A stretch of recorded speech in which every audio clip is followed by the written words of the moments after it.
High, আমরা হাঁটতে গেছিলাম, হেঁটে চলে এসেছি। ঠিক আছে, হেঁটে বাড়ি চলে এসেছি। এসে স্নান করেছি, চা খেয়েছি। মানে আমি একা চা খাই, দিদি তো আর চা খাই না। পুজো দিয়েছি, মানে সকালের কাজ কমপ্লিট হয়ে গেছে। আর এখন দেখো এখানে রান্না বসে গেছে। তার কারণ কি জানো? এটা কিন্তু কোনো সকালের রান্না না। তার কারণ হচ্ছে, যেহেতু গ্রহণ লাগছে, সেই জন্য আজকে তো চন্দ্রগ্রহণ লাগবে, সেই জন্যে 12টার মধ্যে, মানে বেলা 12টার মধ্যে আমাদের রান্নাবান্না কমপ্লিট হয়ে যাবে। ওহো, মিক্সার মেশিনটা কেন চালালে?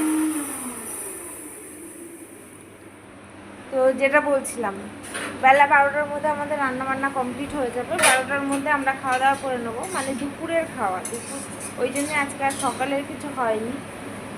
তো এখানে কি কি রান্না হচ্ছে চলো দেখাই।